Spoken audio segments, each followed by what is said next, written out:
शादी के 9 दिन बाद राजा रघुवंशी अपनी पत्नी सोनम रघुवंशी के साथ हनीमून मनाने के लिए अपने घर से लगभग 2172 किलोमीटर दूर जा रहे थे।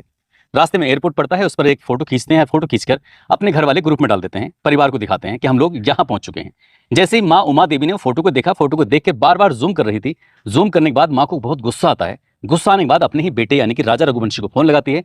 कहती है, बेटा तुझसे मैंने मना किया था, उसके बावजूद भी तू इसे सोने की चैन को पहन के जा रहा है। तुझे पता है कितनी कीमत की है? लगभग 2.5 से 3 लाख रुपए की चैन है। इसको ले जाने की क्या जरूरत थी? तुम हनीमून मनाने के लिए जा रहे हो या यहाँ पर सोना चांदी का अपना दिखावा करने के लिए जा रहे हो? तभी राजा रघुवंशी कहता है कि माँ, मैं इसे लाना नहीं चाहता था, लेकिन पत्नी सोनम जिद करने लगती है कि अपनी ज्वेलरी पहन के चलना, अपनी चैन पहन के चलना, अच्छे लगते हो। कुछ इस तरह की बात कही थी। तब माँ समझाती है कि बेटा, जब बाहर घूमने के लिए जाते हैं तो अपनी अच्छी चीजों की, अपनी कीमती चीजों की नुमाइश नहीं करते हैं। मौका मिलते ही इस चैन को छुपाकर अपने बैग के अंदर रख देना, ताकि किसी की इस पर नजर ना पड़े। माँ को थोड़ा डर था, कहीं इसकी सोने की चैन किसी को दिखाई दे, कोई इस पर हमला ना कर दे, मेरे बेटे को कहीं कोई नुकसान ना पहुंचा दे। इसलिए माँ अपने बेटे से बार बार बात करती थी, ये पूछने के लिए अब कहाँ हो, तुम ठीक हो कि नहीं हो। लेकिन 23 मई 2025 की दोपहर 1:45 पर बहू से वो अंतिम बार बातचीत होती है। उसके बाद पता चलता है कि बेटा मिलता ही नहीं है, लेकिन मिलता है तो उसकी लाश मिलती है। लाश घर आती है तो परिवार का रो रो कर बुरा हाल हो जाता है। लेकिन 17 दिन बाद जब बहू के बारे में पता चलता है, तब सास ये कहानी सुनाती है मीडिया के सामने। कहती है कि मुझे शक तो पहले से ही हो चुका था, लेकिन मैं बहू के ऊपर कोई लांछन लगाना नहीं चाहती थी। कहीं ऐसा ना हो कि मेरा बेटा तो जा ही चुका है, कहीं ऐसा ना हो कि बहू के साथ भी कुछ गड़बड़ ना हो गई हो। आज की इस कहानी के माध्यम से समझने की कोशिश करते हैं कि आखिरकार सोनम ने यह कत्ल क्यों करवाया था, इसके पीछे की क्या वजह थी और अभी आगे बाकी क्या खुलना बाकी रह गया है। आदाब, नमस्कार, सत श्री अकाल। मैं उस्मान सैफी। आज की जो सच्ची घटना मैं आपको सुनाने जा रहा हूं, ये सच्ची घटना है मध्य प्रदेश के इंदौर शहर की। दरअसल रामनवमी का जब त्योहार मनाया जाता है, तब एक समाज के लोग अपनी पत्रिकाएं छपवाया करते हैं। पत्रिका के अंदर जो युवक होते हैं और युवतियां होते हैं, उनकी पूरी डिटेल दी जाती है। कौन क्या कारोबार कर रहा है, किसकी कितनी एजुकेशन है, कौन कितना पढ़ा लिखा है, साथ ही कितना उसकी आमदनी होती है। यदि इनमें से कोई किसी को पसंद करता है तो शादी के लिए एक दूसरे से बातचीत कर सकते हैं, क्योंकि एक दूसरे की डिटेल इतनी सारी लिखी होती है। तभी राजा रघुवंशी जो होता है, जो कि इंदौर शहर का रहने वाला होता है, उसकी नजर पड़ती है पत्रिका पर। पत्रिका पर एक लड़की जिसकी उम्र लगभग 25 साल के आसपास होती है। उस लड़की को देखता है जिसका नाम होता है सोनम रघुवंशी। 25 साल के आसपास उसकी उम्र है। लड़के की उम्र लगभग 28 साल के आसपास है। वो अपने पिता से कहता है, जो कि सहकार नगर में ट्रांसपोर्ट कारोबारी हैं। 3 सगे भाई हैं, तीनों ही बहुत अच्छा ट्रांसपोर्ट का कारोबार कर रहे हैं। अच्छी खासी हस्ती है, पैसे की कोई कमी नहीं है, कोई दिक्कत नहीं है। बेटा अपनी माँ के पास जाता है, उमा देवी से जाके कहता है कि माँ, ये लड़की देखो कितनी सुंदर लग रही है, क्या तुम मेरी से शादी करा सकती हो? अपने समाज की है, वैसे भी पत्रिका के अंदर ये फोटो है, कोई दिक्कत तो नहीं है। माँ को भी अच्छी लगती है लड़की। वो अपने परिवार में बातचीत करती है, कहती है कि इसकी भी तो शादी करी नहीं है, एक काम करो, इससे बातचीत कर लेते हैं। सबसे पहले फोन लगाया जाता है, अपने बारे में बताया जाता है कि हम ट्रांसपोर्ट का बिजनेस है, 3 बेटे हैं, सबसे छोटा बेटा लाडला है, यही सबसे होशियार है। सारी बात बताई जाती है। सामने वालों को ये रिश्ता पसंद आता है। सामने वाले जो सोनम रघुवंशी के परिवार वाले होते हैं, वो प्लाईवुड का काम करते हैं, उनकी अच्छी दुकान है और दुकान की जिम्मेदारी भी ये बेटी ही संभाला करती थी, जो लेन देन का है। एक तरह से ये HR मैनेजर है। अब ये सब जानकारी होती है, दोनों परिवार आपस में मिलते हैं। पंडित जी को बुलाया जाता है, बिठाया जाता है। उसके बाद ये बातचीत का सिलसिला था। लड़के वाले चाहते थे कि 1 साल में जब मौका हो तब शादी कर लेना, लेकिन लड़की वाले ये चाहते थे कि अभी 1-2 महीने में ही शादी कर लीजिए। ये अक्टूबर 2024 की बात थी, जब लगातार ये इस तरह की बातें चल रही थी। पहले मुलाकात थी। इस मुलाकात होते होते ये तारीख निकल के आती है 11 मई 2025 की, कि इसने शादी करना है। अब आखिरकार जब पंडित जी ने मुहूर्त निकाल दिया था, तो लड़के वाले सोचते हैं कि वैसे भी 1 साल में शादी करनी है, अभी शादी कर लेंगे तो क्या बुराई है। शादी कर ली जाती है, धूमधाम से शादी होती है। अब जब शादी हो जाती है, भी 2-3 दिन का समय ही बीता था कि जो दुल्हन घर पर आई थी, कि वो पढ़ी लिखी थी, उसका अपना घर का बिजनेस व्यापार संभाला करती थी। तभी उसने प्लान करा कि क्यों ना हम घूमने चले। घूमने की प्लानिंग की जाती है। हालांकि उसने मना किया था लड़के ने। उसने कहा था कि परिवार के साथ कभी समय बिताते हैं, उसके बाद आराम से चलेंगे, लेकिन दुल्हन थी कि नहीं नहीं जाना है।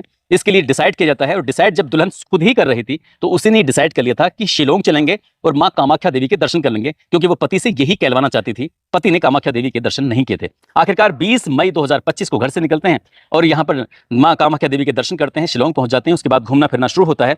घर वाले, परिवार वाले पल पल की जानकारी इसलिए भी ले रहे थे कि माँ उमा देवी ने लगभग 2.5-3 लाख रुपए की कीमत की जो चैन थी, जो बेटे के गले में दिख ली थी, उसको देखकर बड़ी बेचैनी हो रही थी। कहीं बेटे की चैन को नुकसान ना हो जाए, कहीं बेटे को चैन की वजह से नुकसान ना हो जाए। माँ को ये थोड़ा सा आभास हो चला था। आखिरकार 23 मई 2025 की दोपहर 1:45 पर उमा देवी अपने बेटे राजा रघुवंशी से आखिरी बार बातचीत होती है, नहीं बहू से बातचीत होती है। उसके बाद संपर्क टूट जाता है, और जब उसके बाद जो होता है वो बाकी भयानक होता है। हालांकि 25 मई 2025 को लड़की का भाई, जो कि गोविंद होता है, और लड़के का भाई बिपिन, जो बीच वाला भाई होता है, वो जाते हैं शिलोंग। इमरजेंसी लैंडिंग करते हैं, पहुंचते हैं, अपने भाई को ढूंढते हैं। अब वहां पर NDRF, STRF, लोकल पुलिस, तमाम अधिकारी सब लग जाते हैं। कोई नहीं जानता था। हालांकि शुरुआत में इन्होंने जब जाकर लोकल की पुलिस से मदद मांगी तो पुलिस ने मदद नहीं की।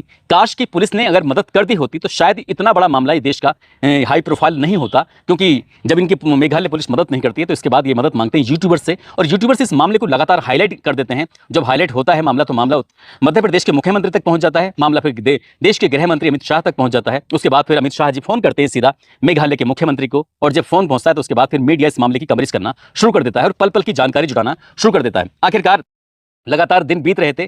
23 को लड़का गायब होता जो दूल्हा था, और 2 जून 2025 को उसकी मेघालय प्रदेश की जिला पूर्वी खासी हिल्स में जो थाना लगता है सोहरा, उसी के एक इलाका है बोईसाडोंग, वहां पे गहरी खाई होती है और गहरी खाई के अंदर एक लाश मिल जाती है। लाश की जब शिनाख्त की जाती है उसके हाथ पे लिखे हुए टैटू से राजा लिखा होता है, उससे पता चल जाता है कि लाश ये राजा रघुवंशी की है। अब में मामला और ज्यादा हाईलाइट इसलिए हो जाता है क्योंकि पास में ही एक लाल और काले रंग की जैकेट मिल जाती है, पास में ही एक सफेद रंग की शर्ट मिल जाती है। तो ये अंदाजा लगाया जा रहा था कि ये लाल रंग की जैकेट और सफेद रंग की शर्ट जो है उसकी पत्नी सोनम रघुवंशी की, उस पर खून के कुछ छींटे मिल जाते हैं। मामला और ज्यादा हाईलाइट हो जाता है। कयास लगाए जा रहे थे कि इसका किडनैप कर लिया है, बांग्लादेशी से उठाकर ले गए हैं। जब लगातार मामला चल रहा था, अब ऐसी स्थिति में पुलिस ने जब अपना काम कर रही थी, एसआईटी का गठन कर दिया जाता है। अब जब एसआईटी लगातार काम कर रही है तो पुलिस को एक व्यक्ति मिलता है जिसका नाम होता है अल्बर्ट पेड, जो कि मावला खियात का रहने वाला होता है, गाइड होता है। वो बताता है कि साहब 23 मई 2025 की सुबह लगभग 10 बजे के आसपास एक दंपति पति और पत्नी थे, और साथ में 3 और लड़के थे जो उनके साथ इर्द गिर्द घूम रहे थे, हिंदी में बातचीत कर रहे थे। क्या बोल रहे थे मेरी तो कुछ समझ में नहीं आ रहा था। मैंने कहा भी उनसे कि मैं आपकी मदद करूं, मैं आपकी हेल्प कर सकता हूं। उन्होंने जब मेरी बातचीत सुनी तो उन्होंने कहा कि नहीं, हमें आपकी हेल्प नहीं चाहिए। तब वो लड़का चला जाता है। लेकिन उसके बाद एक और है वानजाई एक नाम से एक गाइड होता है, तब वो गाइड उनकी मदद करता है और यहाँ से चले जाते हैं। अब ऐसी स्थिति में जब ये लाश मिल जाती है और गाइड से ये पता चलता है कि 3 और नए लोग हैं जो इनके इर्द गिर्द घूम रहे थे, वो कौन है। तो जिस इलाके में घूम रहे थे उस इलाके के सीसीटीवी कैमरे, अब एक सीसीटीवी कैमरा मिल जाता है जो कि 4 मिनट 53 सेकंड के आसपास होता है।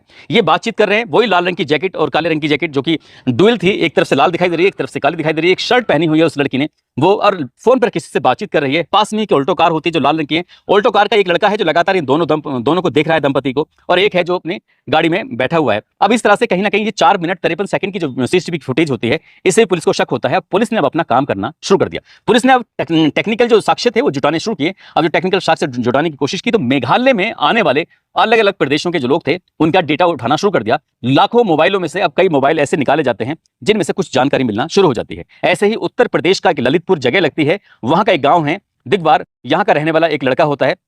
ये थोड़ा सस्पेक्ट था। अब इस सस्पेक्ट को पुलिस ने देखा कि इसकी बातचीत होती है राज कुशवाहा नाम के एक लड़के से जो कि नंदबाग इंदौर का रहने वाला होता है, और इसके संपर्क में था विशाल। ये 3 आपस में कांटेक्ट में थे, संपर्क में थे।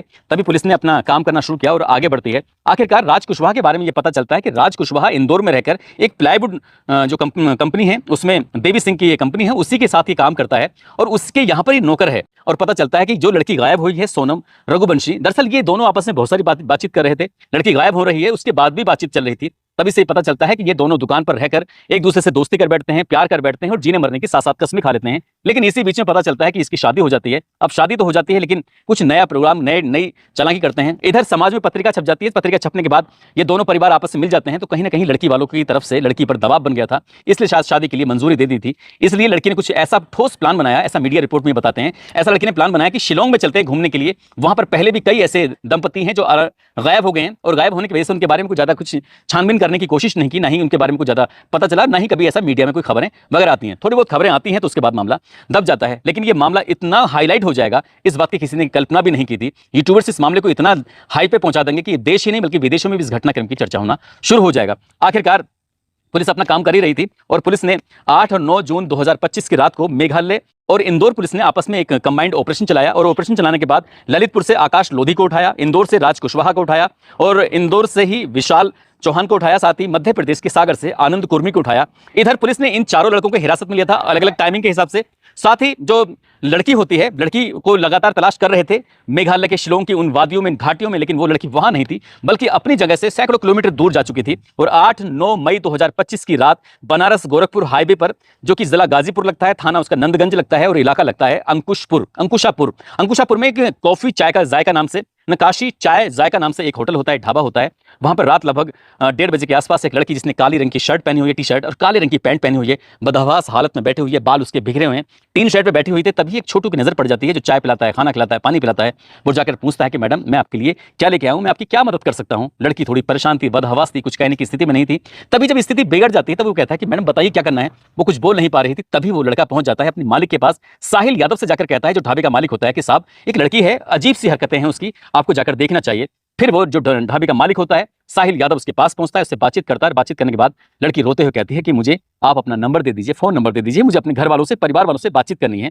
उसे लगता है कि मदद कर देनी चाहिए, परदेशियों की मदद करना तो उनसा बुरी बात है। अब वो मोबाइल देता है उस लड़की को और देकर वहां से अलग हट जाता है। लड़की रोते हुए बिलखते हुए अपने भाई को फोन करती है और बात करते करते कुछ जानकारी देती है। भाई को ये यकीन नहीं हो रहा था कि जो उसकी बहन शिलोंग में उसको ढूंढ रहे हैं वो वहां से इतनी दूर, लगभग 1100 किलोमीटर दूर यहाँ क्या कर रही है। उसे यकीन नहीं हो रहा था। भाई गोविंद को कहता है कि वीडियो कॉल करो तब मैं यकीन करूंगा। दोबारा से वीडियो कॉल होती है, वो देखता है सचमुच उसकी बहन ही थी।